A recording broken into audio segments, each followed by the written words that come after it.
nearby ski resort is a transplanted Australian.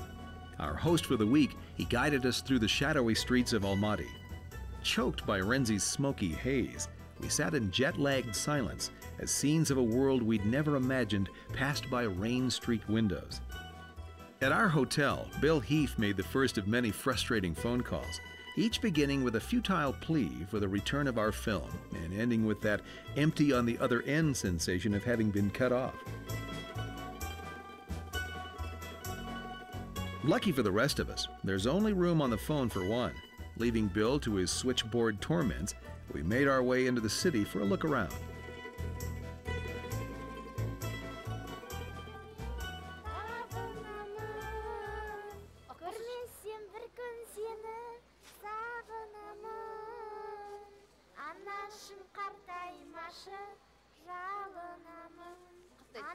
Elements of many cultures thrive among the remnants of the communist regime. It was the Soviets who brought these people together.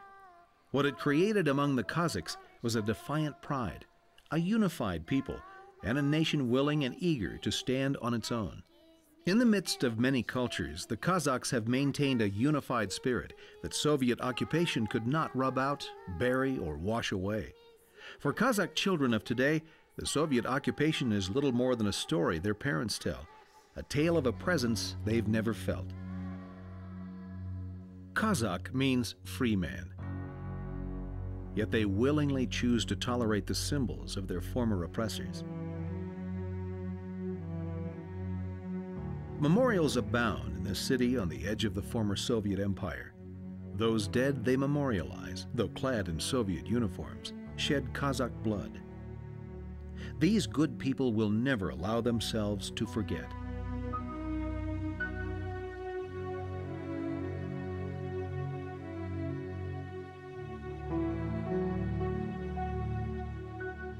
Life here remains harsh.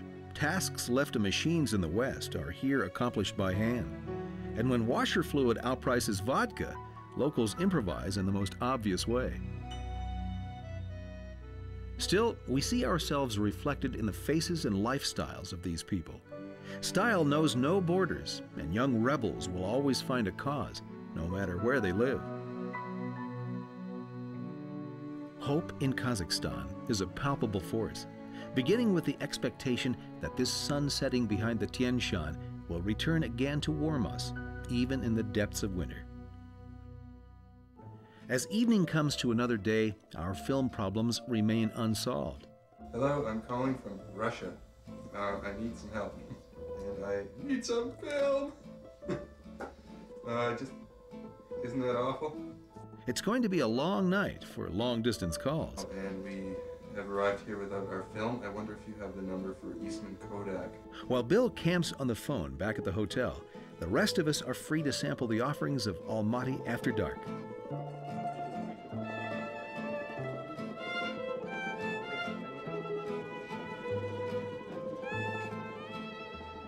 Located on an historic trade route between East and West, Kazakhstan represents a ripe opportunity for Western businessmen.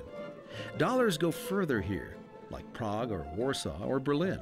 The nightlife of Almaty is directed toward Western tastes.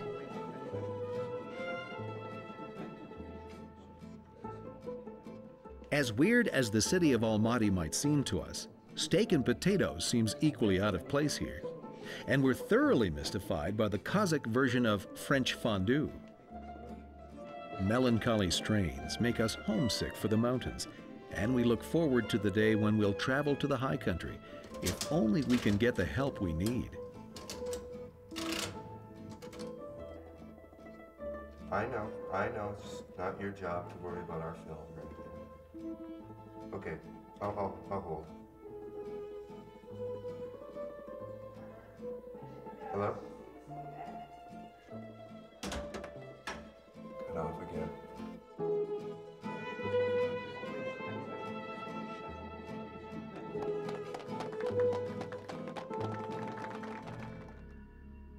$2,000 in phone calls found a Moscow warehouse that replaced our film. A $1,000 bribe freed our package from the airport. We're back in business and on our way to the mountains.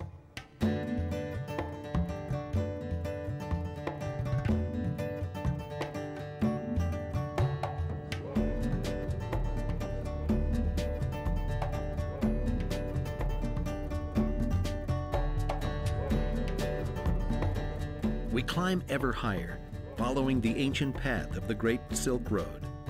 Jagged cliffs and soaring peaks monitor our slow mechanical progress, as they have the footsteps and wheel tracks of so many pilgrims before us. While signs of human ambition dot the landscape, little in these mountains has changed since Genghis Khan crossed these passes 700 years ago.